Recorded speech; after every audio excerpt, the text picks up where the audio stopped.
Nous avons encore en souvenance dans nos mémoires un jour du mois de mars de l'an 2016 avait été éventré à l'entrée d'une maternité d'Am Komatekel. Elle laissait ainsi sa vie ce jour pour en donner une autre. Ce jour, à partir de ce jour, la communauté internationale, nationale et camerounaise avait été indignée. Au regard de cette indignation, beaucoup d'avis fustigeaient de part et d'autre. Et mesdames, messieurs, bon après-midi. Dans le cadre de l'invité spécial de ce dimanche, je reçois sur ce plateau de l'invité spécial un homme qui a été le précurseur d'une idée. Parce qu'à partir du décès tragique de Monique Komatekel, ce jour du mars de l'année 2016, il y avait eu des idées qui se sont composées en ensemble pour faire un bloc pour lutter contre la mortalité infantile au Cameroun, en Afrique et dans le monde entier. Mesdames et messieurs, à tout de suite pour l'émission.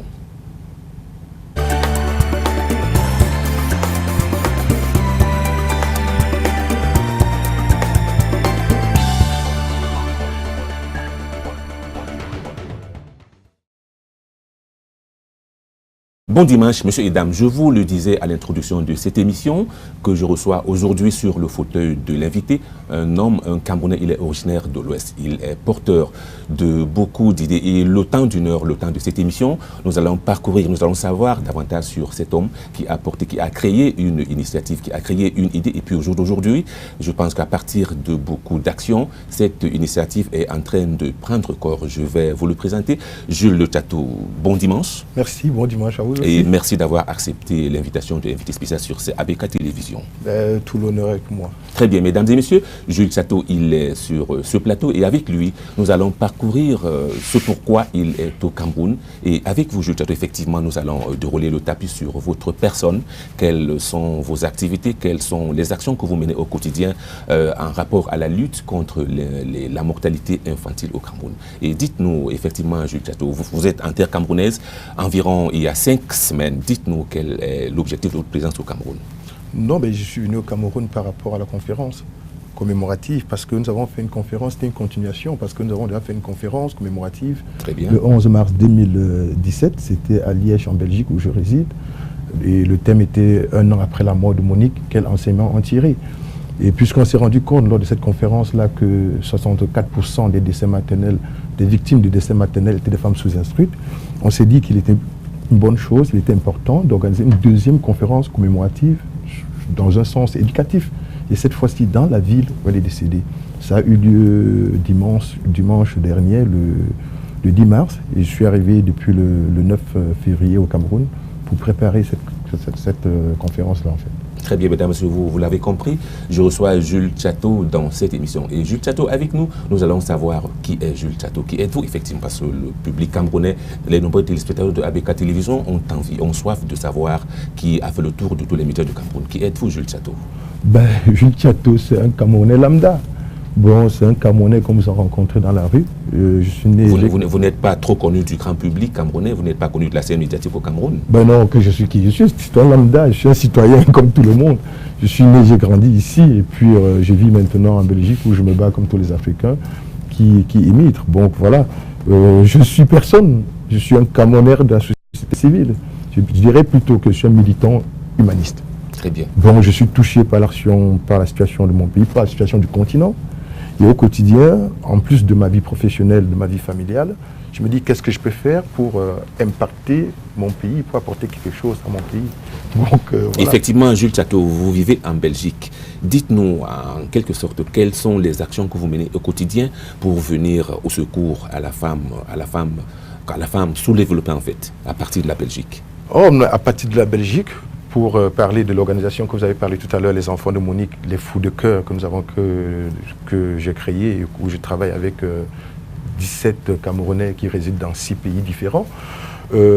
Chaque jour, nous avons notre vie professionnelle. C'est-à-dire on va travailler, comme tout le monde, et le soir, on a notre vie familiale.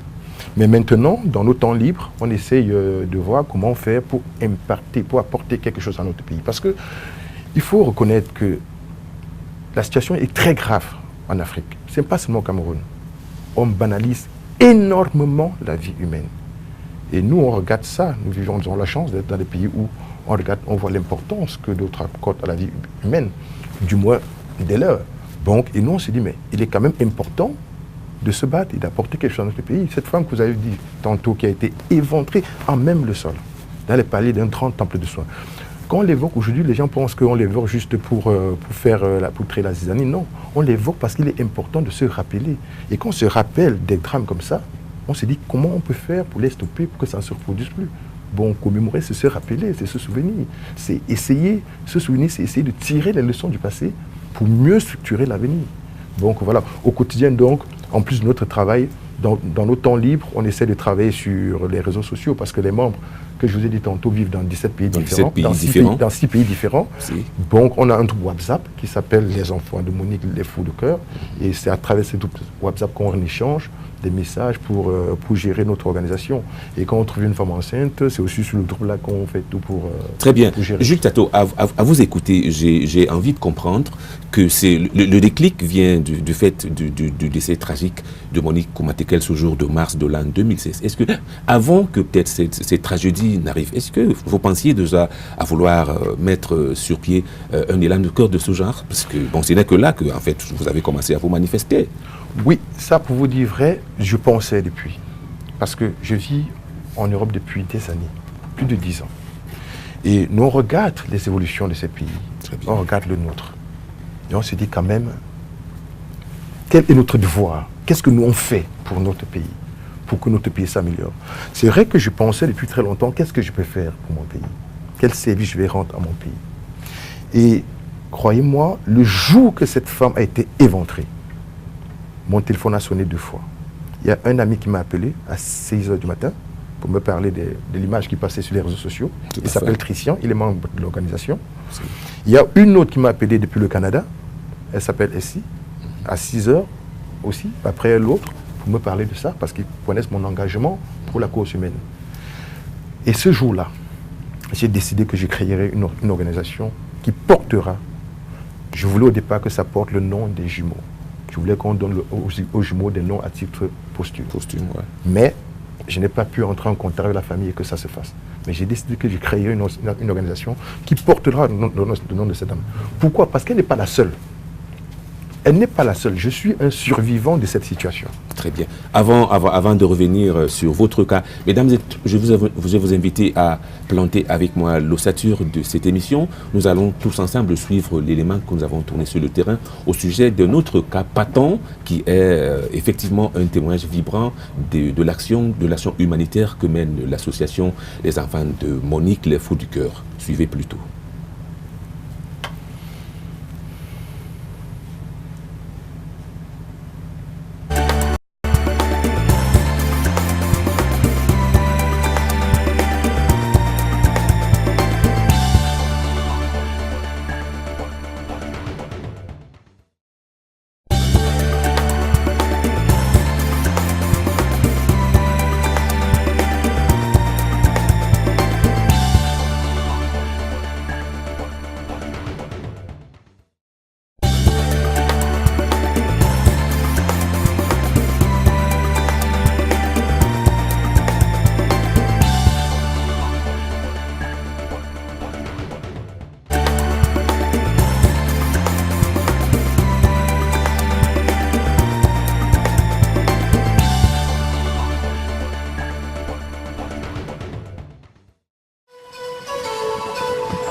Je montais comme ça.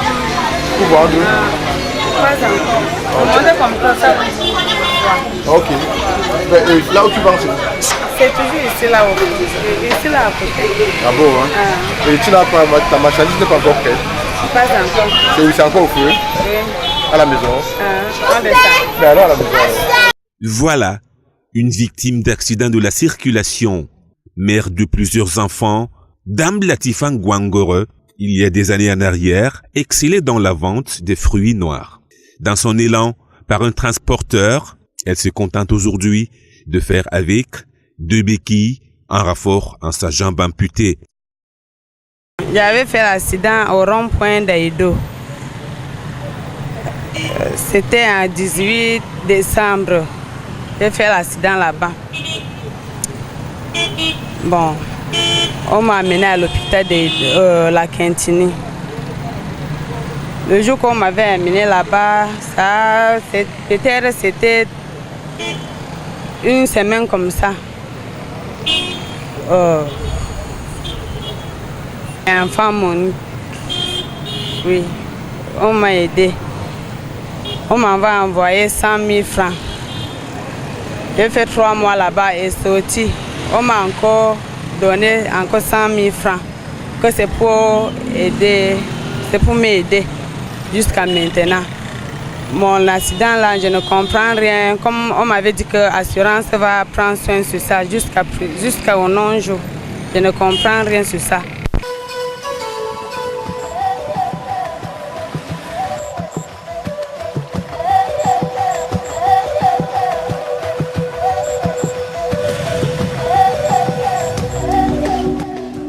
Pour subvenir aux besoins de sa famille, la nature ne lui est pas favorable. Seulement, des hommes de bonne volonté l'entourent de réconfort. Monique vise uniquement à donner une valeur à la vie humaine. La vie humaine n'a plus de valeur chez nous. On le voit tous les jours. Regardez dans la rue, il y a 500 personnes qui se mettent ensemble pour brûler un homme. Ça n'indigne même plus les gens. Il y a des choses qui ne s'indignent plus pour ça. Il y a quelqu'un qui peut boire une bière, il est bourré, mais il prend quand même un camp avec 70 personnes pour un long voyage. Donc on veut redonner la valeur à la vie humaine. C'est pour ça qu'on retourne à la naissance, à l'origine même de la vie. La femme qui donne la vie doit avoir un suivi nécessaire et accoucher dans les bonnes conditions. Riche ou pauvre, elle mérite la même valeur. De toute façon, c'est une reconnaissance, c'est un respect pour la vie que j'ai reçue. C'est un respect pour la vie que vous avez reçue. En protégeant la femme, qu'est-ce qu'on protège? Nos mères, nos sœurs. Lorsque j'élève ma voix à travers l'univers, c'est pour chanter les souffrances de la terre. Je chante pour les enfants qui n'ont pas de père. Je chante pour les amours perdus. Nous qui avons connu de la misère, prêchons l'amour et l'unité. Chantons pour que demain soit plus clair. Chantons pour les cœurs brisés. Lorsque j'élève ma voix à travers l'univers, c'est pour chanter les souffrances. Ça fait vraiment chaud au cœur à voir ce genre d'image, ce genre de témoignage. Franchement, c'est triste, c'est un peu plus choquant, ça fait chaud au cœur. Alors, Jules Tchato, j'ai envie de vous poser une question directe. Ce genre d'action que vous menez déjà au quotidien à travers le triangle national et un peu hors même de nos frontières, il y a l'argent sur ça. Oui, ça a un coût. Ça a un coût. Mais nous, quand on va agir, ce n'est pas le coût qu'on regarde. On regarde la vie qui est derrière. Autrement dit, qui se cache derrière cette action, parce que c'est quand même de sommes faramineuses que vous mettez à la disposition des personnes indigentes. Et vous n'allez pas me dire que c'est un coup de cœur. Mais c'est ce que je l'ai dit sur d'autres plateaux, je vous le dis encore, et haut et fort pour que les gens comprennent. C'est-à-dire que vous ne bénéficiez d'aucune subvention, je l'ai dit plusieurs fois et je le répète encore. Notre association, notre organisation ne bénéficie d'aucune subvention. Nous n'en demandons même pas d'ailleurs. Nous sommes en train de dire aux gens que nous sommes capables de nous prendre nous-mêmes en charge. Il faut arrêter d'attendre que l'aide vienne des autres. L'image que vous avez montrée tout à l'heure, cette femme a fait un accident en décembre 2017. Nous avions à l'époque 4 mois d'existence. Et on avait déjà scolarisé les enfants de Monique, et d'autres enfants même. L'image de son accident a fait le tour des réseaux sociaux. Et c'est arrivé à nous. On a cherché à rentrer en contact avec elle immédiatement. Et on lui a envoyé de l'argent à l'hôpital. Nous étions 9 membres à l'époque. 9. Comme on comptait 100 000 francs, comme elle a dit tantôt, c'est l'équivalent de 150 €. 9 personnes, comprenez qu'on a cotisé pour le faire. Nous vivons des cotisations de nos membres. Moi, je cotise tous les mois comme les membres avec lesquels je travaille. Et il y a des personnes, on a quelques donateurs, nous avons une quarantaine de donateurs. Il y a des gens qui s'ajoutent petit à petit, qui nous font des dons de temps en temps, parce qu'ils voient ce que nous on fait sur les réseaux sociaux, ils apprécient et ils décident d'apporter leur soutien.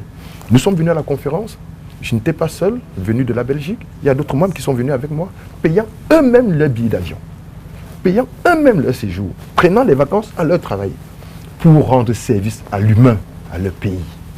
Mais il faut qu'on arrête de croire que pour faire une action humanitaire, il faut toujours avoir un intérêt financier ou bien, je ne sais pas, politique ou quoi que ce soit derrière. Bon voilà, nous on agit comme ça, sans rien attendre en retour. Mais par contre, quand nous regardons une femme avec un bébé en main, avec un sourire, ça nous rend. C'est vrai. On est très fiers de nous, on se sent intime. C'est très réconfortant, voilà, c'est vrai. on se sent intime. Et maintenant, je voudrais dire que, en dehors peut-être du cas de Monique Koumatekel, que toute la communauté nationale et internationale a malheureusement connu, qui a donné un coup de pinceau pas du tout propre, c'est-à-dire sur le visage du Cameroun, notre très, très beau et cher pays. Alors, est-ce que c'est vrai que peut-être juste après ce cas, et beaucoup d'autres en ont suivi, je me souviens du cas de Yaoundé, où une dame a vu ses 5 enfants partir et tout à côté, une dame médecin, effectivement, qui s'était retrouvée dans la même situation, pourtant faisant partie du corps médical. Mais alors, dites-moi, quel est votre objectif, en fait, à travers cette action? Nous sommes en période préélectorale au Cameroun. Oui, ben non, là, c'est le combat électoral, c'est pour ceux qui font le combat électoral. Très bien. Nous, on vise à faire comprendre à nos compatriotes que ce qui est arrivé à Monique Koumatekel peut arriver à n'importe qui. Vous avez dit tout à l'heure qu'une semaine ou 2 semaines avant sa mort, c'est arrivé à une femme médecin. Effectivement. Donc, la sécurité sociale bénéficie à tout le monde. S'il y a des ambulances dans un pays pour sauver des gens dans un accident, ça ne viendra pas chercher qui ça va sauver, non. L'ambulance interviendra. Si vous mettez l'ambulance, ça va nous servir, ça va vous servir, ça va servir tout le monde. Bon, la sécurité sociale, c'est ça. Ça sert à tout le monde. Et vous avez dit tantôt que, je n'ai pas retenu tout à l'heure, vous avez dit que, qu'est-ce que... mais ça m'a échappé. Ça m'a échappé. Quelles sont vos attentes? Nos attentes. Voilà. Mais voilà, nous avons commencé un combat.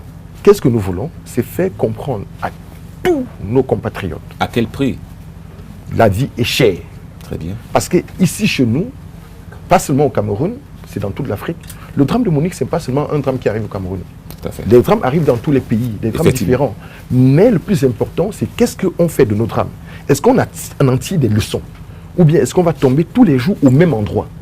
Mais nous, ici, on veut faire comprendre à nos compatriotes que la vie est chère. La vie n'a pas de prix. Il faut qu'on redonne une autre valeur à la vie humaine. Il faut qu'on reconsidère la vie humaine. Ce n'est pas seulement au Cameroun, c'est dans toute l'Afrique. Parce que quand vous regardez les images, des gens qu'on repêche, on vous dit qu'on a repêché 5000 hommes dans la mer, ça laisse tout le monde indifférent. On vous dit qu'on a tué des gens en Afrique du Sud, ça laisse tout le monde indifférent. On brûle les gens dans la rue, ça laisse des gens indifférents. On ne s'indigne plus. Quelqu'un prend un cas, il est bourré, hein? Il boit 4-5 bières, il dit que c'est quand il boit qu'il conduit bien. Il prend 70 personnes, 70 familles, et il se jette sur la route. Et effectivement, parlant de cet aspect de choses, Jules Chateau, sans peut-être avoir les chiffres exacts en mémoire, le taux de mortalité est très grandissant en Afrique et au Cameroun également. Quel est votre regard à cette situation? Bien sûr, voilà, c'est pour cela que j'ai dit qu'il faut qu'on lance des actions citoyennes. Les chiffres parlent d'eux-mêmes. En 2011, en 1991, nous avions au Cameroun 430 décès pour 100 000 naissances. En 1998, c'était les mêmes chiffres. J'ai essayé de noter ces chiffres-là pour venir avec, voilà. En 1998, nous avions les mêmes chiffres. 430 morts, décès pour 100 000 naissances. En 2004, nous avons eu un progrès. Nous sommes passés de 430 à 689 décès pour 100 000 naissances. Ça va grandissant. En 2017, nous sommes à 6 000 décès par an. Ça veut dire que tous les jours dans notre pays, en 24 heures, vous avez 15 femmes qui décèdent. Tous les jours que Dieu a créé, 15 femmes décèdent. Entre 91 et aujourd'hui, les chiffres sont croissants. Ça montre suffisamment que les mesures prises par les autorités, je me base sur les chiffres, les mesures prises par nos autorités sont insuffisantes, inefficaces ou inappropriées. Maintenant, en tant qu'un citoyen lambda, qu'est-ce que je dis au peuple, aux citoyens? Organisons-nous pour nous sauver nous-mêmes. Arrêtons toujours d'attendre des autres. C'est-à-dire on va attendre des autorités, des pouvoirs politiques, et les pouvoirs politiques attendent de l'ONU. Tout le monde attend, tout le monde attend. Prenons-nous en charge. Aujourd'hui, on a mis sur pied un plan Monique qui a bénéficié à 19 femmes. 9 bébés sont déjà nés grâce à ça. Bon, l'action citoyenne, Qu'est-ce que vous faites? Vous attendez toujours. Les chiffres sont là. Toutes les mesures prises, les chiffres ne font que monter. Qu'est-ce que vous faites alors? C'est à ça qu'on invite le peuple. Vous voyez une action comme la nôtre? Soutenez-nous. Si vous ne voulez pas nous soutenir, regardez notre combat. Très bien. On a besoin de tous les combats. Très bien, Monsieur Jules Tchato. J'ai envie de comprendre un truc, puisque depuis que vous avez mis votre organisme, votre association sur pied, je ne vous entends pas me dire que vous avez déjà fait le tour du Cameroun. Vous vous focalisez dans les métropoles Douala et Yaoundé. Est-ce que vous ne visez, vous n'avez pas une visée particulière? Sinon, vous vous retrouverez dans les arrière-pays pour venir, le cas du Septentrion par exemple, ou ce cas les plus fréquents. Pourquoi ne pas? Non, nous ne sommes pas seulement à Douala et Yaoundé. Nous avons déjà pris en charge des femmes enceintes à Douala. Nous avons déjà pris en charge des femmes enceintes à Yaoundé. Le problème, c'est que c'est deux grandes villes et puis les gens sont plus scotchés à la technologie. Et pour l'instant, nous existons uniquement sur des réseaux sociaux, sur Facebook. Mais des cas aussi nous ont été présentés à Samilema. Donc, il faut savoir que... Samilema, c'est une métropole pourtant. Ben ouais. Pourquoi ne pas aller à Kolofata? Mais Kolofata, si on nous présente quelqu'un, je crois qu'il y a Internet à Kolofata. Bien entendu. Nous avons une page Facebook, chacun est libre de nous présenter un cas, où que le cas se trouve. On essaie d'entrer en contact. Nous avons la chance d'avoir un médecin parmi nous, le docteur Kamto Fotso, qui est gynécologue à Bruxelles et membre de Medcamer. Bon, grâce à lui, nous avons la facilité d'entrer en contact avec des centres de santé qui sont où que ce soit, où on trouve une patiente. On prend contact avec eux, et nous sommes des garants. Voilà, nous payerons la facture de telle personne. Vous parlez d'action humanitaire. Est-ce que vous ne jugez pas que peut-être, au lieu de faire des passages sur les plateaux de télévision, peut-être il aurait fallu que vous effectuiez des descentes dans les bas-fonds du Cameroun, effectivement, toucher du doigt l'effectivité de la chose. Et puis maintenant, peut-être avec tous les résultats que vous aurez récoltés là-bas, peut-être venir, je ne vais pas dire nous le jeter en face, mais quand même, à partir de là, pouvoir nous dire que vous êtes vraiment des humanitaires. Non. Je juge que ça ne suffit pas. Nous sommes à Douala, il y a Yaoundé, il y a 100 000 mains, comme vous avez dit, c'est des métropoles. L'association, l'organisation n'est pas notre travail à plein temps. Donc, nous sommes venus au Cameroun avec d'autres membres pour la conférence. Et le but de la conférence, c'est quoi? Sensibiliser. Parce que quand on a fait la première conférence, on s'est rendu compte que 75% des femmes victimes de décès maternels étaient sans emploi, ce qui pose un problème de pauvreté. C'est pour cela que nous avons mis sur pied, un plan Monique qui bénéficie à toute femme enceinte en difficulté financière. Et on s'est également rendu compte que 64% des femmes victimes de décès maternels étaient sous-instruites. On a dit, bon, on va faire une conférence éducative dans la ville où elle est décédée. Ce n'était pas notre rôle. Ce n'était pas notre rôle d'aller dans les villages pour sensibiliser. Je crois que, estimant que cette conférence était à la lieu éducative, c'était aux médias de reprendre cette conférence en direct sur leur chaîne. Il faut savoir que les médias ont pour rôle d'informer, de divertir et d'éduquer. Cela va sans dire. Mais voilà, c'était une conférence éducative. Voilà, mesdames et messieurs, Jules Tchato, avant de revenir vers vous, chers téléspectateurs, je vais vous inviter à prendre cet élément, le but principal de la présence de l'association des enfants de Monique, les Fous de Cœur, ici dans la ville de Douala, au Cameroun, sur toutes ces images. Le programme de notre après-midi. Mortalité maternelle et violences faites aux femmes, comment se protéger? C'était le thème retenu samedi dernier à la conférence commémorative de la regrettée Monique Oumatekel, organisée à l'hôtel Serena Bali par l'association Les Enfants de Monique, les Fous de Cœur. Une association de jeunes Camerounais qui a été mise sur pied quelques mois suite au drame de la regrettée Monique Oumatekel, qui s'était faite éventrer de manière non conventionnelle il y a 2 ans dans un hôpital bien connu, l'hôpital La Quintini de Douala. C'est notre slogan, un peuple qui ignore son histoire est condamné à la revivre. Commémorer, c'est se rappeler, commémorer, c'est se souvenir. Et se souvenir, c'est essayer de tirer les leçons du passé. Il ne faut pas seulement rester dans l'émotion. Après l'émotion, il faut savoir passer aux actions. Il y a des choses, même notre proposition phare, c'est l'éducation. Parce que quand on regarde, Monique, elle avait 33 ans. Sa première fille avec quel âge? Elle avait 16 ans. Bon, elle a accouché très tôt. Nous, on prend en charge des femmes qui ont 14 ans. C'est l'éducation. Les enfants doivent aller à l'école, pouvoir y aller gratuitement, même s'ils sont pauvres. Au cours de cette conférence, qui avait pour objectif par devoir de mémoire de contribuer au rétablissement d'une justice sociale et de venir en aide aux femmes enceintes en difficulté financière, Plusieurs interventions ont été enregistrées. Des témoignages de quelques bénéficiaires de ce plan Monique, d'un gynécologue qui est venu sensibiliser la femme sur le suivi de sa grossesse, d'une avocate qui avait pour rôle de rappeler aux femmes quels sont leurs droits, sans oublier le fondateur qui n'a pas cessé de motiver les jeunes aux futures mamans abandonnées à elles-mêmes. Le plan Monique vise uniquement à donner une valeur à la vie humaine. La vie humaine n'a plus de valeur chez nous. On le voit tous les jours. Regardez dans la rue, il y a 500 personnes qui se mettent ensemble pour brûler un homme. Ça n'indigne même plus les gens. Il y a des choses qui ne s'indignent plus pour ça. Il y a quelqu'un qui peut boire une bière, il est bourré, mais il prend quand même un camp avec 70 personnes pour un long voyage. Donc on veut redonner la valeur à la vie humaine. C'est pour ça qu'on retourne à la naissance, à l'origine même de la vie. La femme qui donne la vie doit avoir un suivi nécessaire et accoucher dans les bonnes conditions. Riche ou pauvre, elle mérite la même valeur. De toute façon, c'est une reconnaissance, c'est un respect pour la vie que j'ai reçue. C'est un respect pour la vie que vous avez reçue. En protégeant la femme, qu'est-ce qu'on protège? Nos mères, nos sœurs.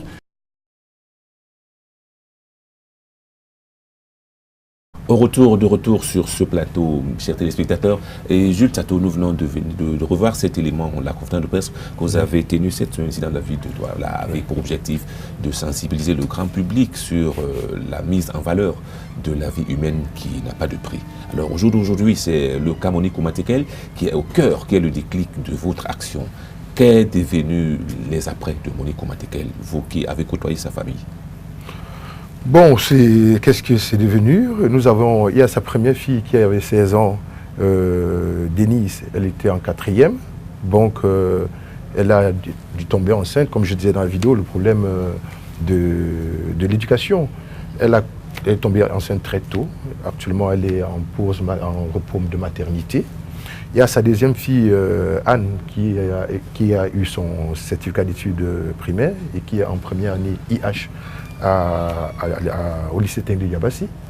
Et puis il y a Vénustral, la dernière, qui est en 2e classe de maternelle. Nous avons pris en charge la scolarisation de ces 2 enfants pendant les 2 premières années, jusqu'à présent, parce que nous pensons que nous avons une responsabilité historique avec le décès de leur maman. Et comme je parlais de l'éducation dans la vidéo, il est important que tous les enfants partent à l'école. Si votre enfant va à l'école, le mien ne va pas. Les enfants qui ne vont pas à l'école seront une épine dans vos pieds. Ils seront les bandits, les agresseurs de demain. Regardez dans tous les pays développés. L'éducation est gratuite et obligatoire. Obligatoire surtout. Obligatoire. C'est-à-dire que tous les enfants sont obligés d'aller à l'école jusqu'à la majorité. Pourquoi est-ce qu'un enfant doit rester à la maison? Et nous, on fait l'inverse de ce qu'on doit faire. Prenez un exemple dans nos écoles ici. Qu'est-ce qu'on fait? On vient primer même 2 fois les meilleurs élèves. Je ne dis pas que c'est mauvais. Mais quand on prime le mauvais, le meilleur, c'est quelqu'un déjà qui socialement bénéficie en général. Moi, j'étais à l'école ici. Les premiers de la classe, deuxième de la classe chez moi, dans notre école, c'était qui? Des enfants de professeurs, des enfants de médecins. Ce sont des gens qui bénéficient d'un certain encadrement. Tout à fait. Ça fait qu'ils sont meilleurs. Et on vient encore les primer. Ce n'est pas ce qu'on doit faire. Très bien. On doit plutôt primer ceux-là qui n'arrivent pas à s'en sortir. Parce qu'il y a des enfants qui rentrent à la maison, il n'y a personne pour regarder leur cahier et savoir s'ils ont bien travaillé ou pas. Effectivement. On va plutôt aller chercher ceux-là qui ne vont pas à l'école parce qu'ils sont pauvres et les mettre à l'école. Arrêtez de primer seulement les meilleurs. On fait justement l'inverse de ce qu'on doit faire. Le Cameroun est l'Afrique en miniature. Le Cameroun regorge en son sein des Camerounais, des expatriés. Et nous avons une population de plus de 20 millions d'habitants. Est-ce que vous ne trouvez pas que c'est de là où vient le mal? Non. Le Cameroun va mal dans sa population. Nous sommes nombreux. Ce n'est pas évident de suivre au cas par cas. Non, vous ne pouvez pas reprendre ce discours-là. Le Cameroun, comparé à beaucoup de pays européens, n'est même pas un peu peuplé. Je vous prends l'exemple de la Belgique où je vis. La Belgique, la superficie de la Belgique, le Cameroun fait en superficie plus de 13 fois la Belgique. En Belgique, nous sommes à 32 000 km² environ. Le Cameroun fait plus de 10 fois, au moins 13 fois la superficie de la Belgique. Et nous avons combien de personnes d'habitants au Cameroun? On a peut-être entre 22 millions et 23 ou 24 millions. En Belgique, on est à 11 millions d'habitants. Nous avons un pays 13 fois plus grand, nous avons 2 fois d'habitants. On ne peut pas estimer que nous sommes trop peuplés. Et en plus, il y a assez de place sur la de façon comparative, les politiques ne sont pas les mêmes. De façon comparative, même le niveau social n'est pas le même. Il n'y a pas match. Quelles sont les priorités? Quelles sont les priorités? Moi, je parle aux humains. Moi, je parle aux citoyens lambda parce que je sais ce que veut dire souffrir. Il y a des gens qui n'ont jamais eu à souffrir et qui pensent qu'ils peuvent trouver des solutions à ceux qui souffrent. Je sais ce que veut dire souffrir. j'ai souffert très bien dans ma vie. Et j'ai dit à ceux qui ont souffert comme moi et ceux qui souffrent comme moi, unissons-nous. Nous sommes faibles et pauvres. Mais si nous sommes unis, on va s'en sortir tous ensemble. Très bien. Vous ne pouvez pas demander. Moi, je vous dis par exemple, là maintenant, qu'à l'école, il ne faut pas primer les forts. Il faut aller chercher ceux qui ne sont pas en classe et les mettre en classe. Chercher les faibles et les mettre en classe. Tout à fait. Parce que pourquoi certains enfants sont faibles? Deux fois à la maison, ils n'ont personne pour leur dire que voilà, 1 + 1 = 2. Ce que le maître dit en classe, ça va. Et allez voir dans les salles de classe, vous avez une salle de classe avec 60 élèves, 70 élèves. Tout à fait. Bon, c'est ceux qui peuvent avoir un privilège d'avoir un autre suivi à la maison qui s'en sortent le mieux. Voilà, c'est tout simplement ça. Bon, un regard social, il faut avoir un regard social, tirer ceux qui sont vers le bas. C'est ce qu'on doit faire. Vous voulez par là essayer de faire un équilibrisme, c'est ça? Un équilibre, un équilibre. Le regard, c'est-à-dire, on est obligé dans notre pays de marquer une vision sociale. Ça va profiter à tout le monde. Ça va profiter à vous, ça va profiter à moi. S'il y a une sécurité dans un pays, vous n'aurez pas d'adresseur, vous allez marcher tranquille. C'est vrai. Et pour arriver à ça, c'est quoi? C'est l'éducation. Éric. C'est d'ailleurs pourquoi nous en faisons. C'est d'ailleurs pourquoi nous en faisons aussi l'un de nos combats. On soutient les femmes enceintes en difficulté financière et on aide aussi les enfants en difficulté de scolarisation. Parce que l'éducation, c'est l'avenir d'un pays. Si vous voulez des enfants bêtes, si vous voulez que des enfants dans 20 ans continuent à avoir les mêmes problèmes que nous avons aujourd'hui, laissez-les à la maison, ils ne vont pas aller à l'école. Mais demain, c'est eux qui vont vous agresser. Jules Tchato, vous aimez la musique? Oui, très bien. Très bien, je vais vous inviter à souffler sur ce fond de musique. Merci.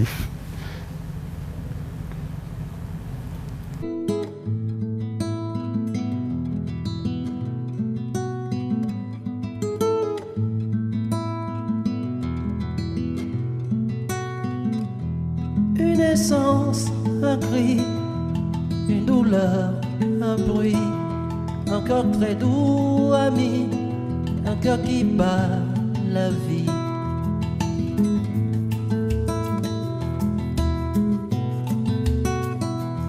Je voudrais m'arrêter sur ce bonheur qui m'est donné. Cette force jaillit de sa fragilité, finit par de m'étonner. Balayer, balayer, balayer, laisser ma détresse où elle est. Tout paraît beau, tout paraît léger, comme si le monde avait changé.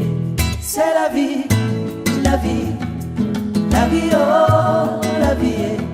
Elle est bien la divine amie, nous des visages et nous souris. C'est la vie, la vie, la vie, oh, la vie. Elle est bien la divine amie, nous des visages et nous souris.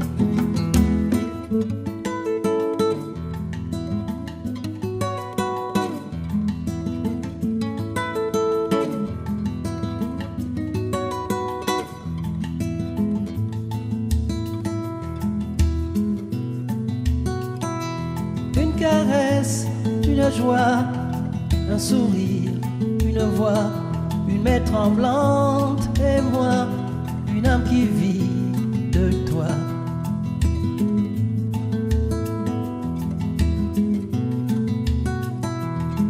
Je voudrais dire merci pour ce moment qui me grandit. C'est comme si je n'étais jamais né avant cet enfant nouveau-né. Balayer, balayer, balayer les blessures de mon passé. Tout paraît beau, tout paraît léger, comme si le monde allait changer. C'est la vie, la vie, la vie, oh, la vie. C'est du mystère, de la magie.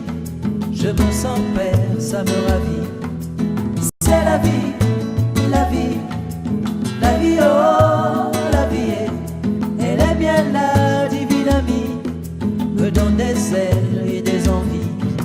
C'est la vie, la vie, la vie, oh, la vie. Elle est bien la divine amie, nous des visages et nous souris. C'est la vie, la vie, la vie, oh, la vie. Elle est bien la divine amie, nous des visages et nous souris. C'est la vie, la vie, La vie, oh, la vie est cette présence qui fait aussi une existence de ma vie. C'est la vie, la vie, la vie, oh, la vie est cette présence qui fait aussi une existence de ma vie. C'est la vie, la vie, la vie, oh, la vie est, c'est du mystère de la magie. Je me sens père, ça me ravit. C'est la vie, la vie, la vie, oh, la vie. Elle est bien là, divine amie, me donne des ailes et des envies. Mesdames, Messieurs, je reçois sur ce fauteuil de l'invité spécial ce dimanche, Jules Tchato. Jules Tchato, vous êtes parti de votre terre natale, le Cameroun, il y a environ une dizaine d'années. Vous êtes désormais installé en Liège, en Belgique. Dites-nous, qui êtes-vous là-bas depuis la Belgique? De quoi vivez-vous? Vous avez l'air très rassuré, vous êtes très bien mis. De quoi vivez-vous? Je travaille. Je ne suis pas, contrairement à ce que vous pensez, je ne suis pas quelqu'un qui s'assoit dans un bureau tous les matins. Je travaille, je suis routier. Et ça fait même que ça choque beaucoup plus parce que je suis routier professionnel. Bon, je regarde les accidents qu'il y a sur nos routes. Je regarde, j'identifie, je vois facilement les causes de ces accidents-là. Donc, je suis routier. Je suis un routier, c'est ce qu'on appelle ici communément un chauffeur camion. Donc, voilà, je fais le transport des véhicules. Je travaille dans une société qui fait du transport des véhicules de location. Et l'homme s'en sort? Oh, mais ça va, j'ai de quoi. Et c'est pour ça qu'on vient se battre. Parce que par mon travail, j'ai de quoi vivre, j'ai de quoi vivre sans problème. Mais quand on regarde, quand je m'inspire du pays dans lequel je suis, et quand je regarde mon pays, je me dis que j'ai un devoir de me battre pour mon pays. Et me demander tous les jours qu'est-ce que je fais pour mon pays. Moi, Jules Tchato, c'est rien du tout. C'est vous qui me faites l'honneur, je vous remercie d'ailleurs parce que tout à l'heure, dans les coulisses, vos collaborateurs m'ont demandé qu'est-ce que j'aimais comme musique. J'ai donné de la musique, ils sont venus me dire non, on n'a pas trouvé. Puis j'ai donné une autre musique, ils reviennent me dire qu'ils n'ont pas trouvé. Puis je redonne une autre, ils me disent qu'ils n'ont pas trouvé. Et je me rends compte que vous vous êtes servi de toutes ces musiques-là. C'est beaucoup d'honneur. Mais moi, c'est rien. Je voudrais juste que on regarde la vie comme quelque chose chez nous. Moi, j'ai vu ça à travers le monde. Comment les autres regardent les leurs. C'est ce message que je veux apporter aux gens dans mon pays. Mais sinon, au quotidien, je travaille. Jules Tchato, un cœur à prendre, marié, père d'enfants? Pour vous dire, je suis un militant, un activiste humaniste. Marié, père d'enfants? Mais pour vous dire que des fois c'est difficile pour des gens comme nous. C'est difficile pour les gens comme nous de trouver la stabilité sentimentale. Il y a des téléspectateurs au féminin qui suivent cette émission. Oui, non, c'est difficile comme nous de trouver. Je sais que j'ai trop du mal à rendre une femme heureuse parce qu'on est toujours. On passe au-delà de notre propre vie. Croyez-moi, ce que je fais, ça vient de mon cœur. Vous comprenez? Ça vient de mon cœur. L'humanité en a besoin. Mon pays en a besoin. Quand je viens ici, 1 mois de vacances, j'ai pris ça pour la conférence. Je n'ai pas vu mon frère. Pourtant, il est malade. Je l'ai vu à peine 2 fois. Je n'ai pas vu mes amis et je n'ai pas vu beaucoup ma famille. Dès que je veux rentrer, je veux mettre un message sur Facebook pour présenter mes excuses aux amis et aux familles. Parce que ma vie, je ne pense pas qu'à moi. Nous devons apprendre ici, dans notre pays, vous êtes un à penser au-delà de nous-mêmes. Si on ne pense pas au-delà de nous-mêmes, on ne peut pas défendre l'intérêt collectif. C'est vrai. L'intérêt collectif doit pouvoir passer au-dessus de notre propre intérêt. C'est pour cela que je suis encore à mon âge, jeune célibataire, parce que bon voilà, c'est difficile, mon mode de vie ne convient pas à beaucoup de femmes. Pas facile à gérer, très bien. Jules Tchato, cette émission tire bientôt à sa fin, mais avant de partir, s'il vous avait été demandé d'être président de la République de ce Cameroun, quel aurait été votre plan politique? Le Cameroun, ça va bien, mais il y a toujours des petits tares qu'on peut dénoter de temps à autre. Quel aurait été votre message politique? Quelle aurait été votre ligne éditoriale, en fait? Non, bon, dans un rêve, parce que ça, dans un rêve, l'éducation et la vie humaine, c'est important de mettre des enfants à l'école, d'éduquer les enfants. La question peut même se poser sur la qualité de l'éducation, mais au moins celle qui est là. Tous les enfants doivent être en classe. Tout à fait. Riches ou pauvres. L'éducation et la santé. Les évolutions de la technologie, les évolutions scientifiques sont faites pour profiter aux hommes. Tout à fait. Elles arrivent par grâce aux hommes. Il est inadmissible qu'elle soit réservée à une certaine classe de personnes. Je vis dans une société où, quand vous êtes dans un accident, s'il faut un hélicoptère, il y en aura un pour vous sauver. On ne cherche pas à vous identifier avant. On ne cherche pas à savoir qui vous êtes. Tout le monde a droit à la même couverture sanitaire. Parce qu'une vie est précieuse. Nous, on la banalise énormément. Et il faut qu'on redonne une valeur à la vie. Je serai sur l'éducation et sur la vie. Parce que même la vie, c'est la reconnaissance. Nous visons à ce que l'éducation, l'accouchement soit gratuit, que ça puisse être pris en charge. Si les gens fédèrent autour de notre mouvement, on ira voir les gens qui nous disent que, mais écoutez, nous sommes déjà 15 millions de Camerounais, nous on veut qu'il y ait des visites, des prises en charge gratuites, des visites prénatales, qu'une femme qui doit accoucher ait un pacte de visite. Bien, vous avez dit tout à l'heure que, de par votre formation professionnelle, vous avez la capacité de pouvoir éviter un accident. Ça veut dire quoi?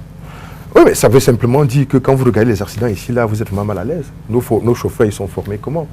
Vous allez voir quelqu'un qui a une agence de voyage, il ne veut pas investir pour former des chauffeurs. Moi, je suis chauffeur routier. Tous les 5 ans, je retourne à l'école pour une formation qui dure 1 semaine, pour la conscience professionnelle, pour les nouveaux codes de la route. Tout simplement ça. Prenons un exemple. Ici, il y a des voitures ici qui ne sont pas prévues. En Belgique, pour rouler à 120 km/h, il faut être sur l'autoroute. Ça veut dire que vous avez 3 bandes. Ils ont des voitures neuves. Mais dans notre pays, qu'est-ce qui se passe?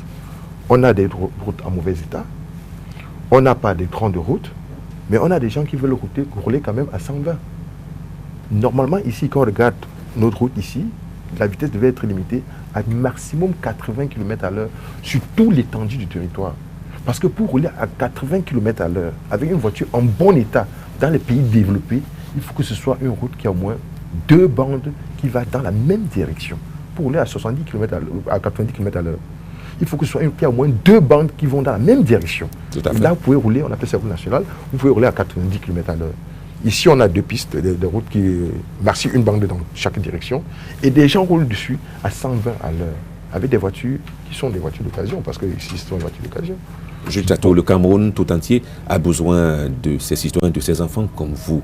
S'il vous avait été donné de donner un conseil aux dirigeants de ce pays, quel aurait été votre conseil à l'endroit des dirigeants du pays? Non, franchement, je vais dire à nos dirigeants, à nos pères qui nous dirigent, qu'ils se servent de la diaspora. Ils ont forcément besoin de la diaspora. Franchement, on a besoin de notre diaspora. Parce qu'il y a des choses, il y a des combats qui ne peuvent être menés que par la diaspora. Et que nos frères ici se sont habitués à ça. Et ce n'est plus bizarre pour eux. C'est devenu une norme pour eux. Mais ces combats peuvent être portés par la diaspora. Et je ne suis pas le seul. Il y a beaucoup de gens dans la diaspora qui ont énormément de volonté pour apporter quelque chose à leur pays. Ils ont la diaspora qui s'en servent. Ça, la diaspora est utile. Très bien. Nous nous acheminons pratiquement vers la fin de cette émission. Vous avez un vœu à émettre de façon particulière? Un vœu, un souhait peut-être. Je souhaiterais vraiment que tous les Africains, parce que ce combat, le plan Monique, nous on compté les tendre à l'Afrique sur la durée. Ça ne doit pas être une affaire seulement du Cameroun. Parce que tout à l'heure, quand vous me présentiez, vous avez dit que je venais de l'Ouest. Les origines n'ont pas d'importance. C'est un homme que je vois devant moi. C'est un homme, une vie. Un homme, une vie. Un noir, un frère. Nous avons, le vœu que je peux émettre, c'est qu'on se regarde comme des frères et des sœurs. Et que tous les Africains rentrent dans un combat, rentrent dans une cause. Parce que l'Afrique donne à pleurer. L'Afrique doit pleurer, c'est une réalité. Et les autres se mordent de nous. Et nous, on en a honte, des fois. Mais on est fiers, parce que nous sommes le berceau de l'humanité. Nous avons beaucoup de valeurs qui s'endorment en nous. Il faut qu'on réveille ces valeurs-là. Chaque Africain doit soutenir un combat. Et que ceux qui ont le courage de prendre des initiatives, qui prennent des initiatives. Parce qu'il y a des gens qui sont là, qui ne peuvent pas prendre des initiatives, qui peuvent suivre des initiatives. Et si les preneurs d'initiatives n'en prennent pas, ceux qui doivent suivre n'auront rien à suivre. Effectivement. Donc il est important pour chaque Africain de soutenir un combat, une cause. Si c'est les femmes enceintes, battez-vous pour les femmes enceintes. Si c'est pour les victimes d'accidents, parce que la femme que vous avez vue tout à l'heure, elle est lambda, qui doit s'occuper d'elle, peut-être elle ne sera jamais indemnisée. Créer une association à chaque moment même. Il y a eu un drame à Ezeka. Créer une association pour aider les victimes d'accidents. Arrêtons d'être dans l'émotion. Dans l'émotion tout le temps. Je suis Ezeka. 2 mois après, c'est fini. Créer une association pour aider les victimes d'accidents à être bien indemnisées. Trier des associations. Unissons-nous à tous les niveaux.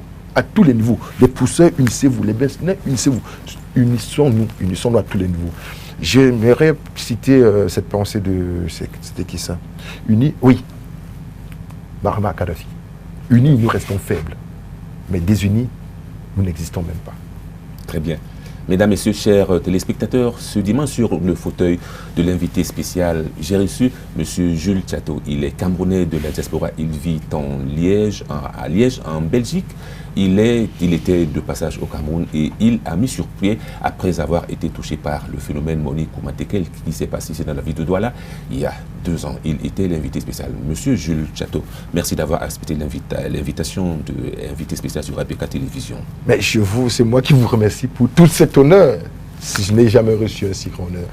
Bon, sauf dans ma famille, voilà, c'est un très grand honneur pour moi et vraiment à tous nos frères, nos compatriotes. N'hésitez pas, je n'ai pas les cornes, créer des choses, échouer même, recommencer, oser quelque chose pour notre pays. Très bien, c'est sur cette note que nous mettons un terme à cette émission. Merci à vous tous qui l'avez suivi dimanche et à dimanche prochain.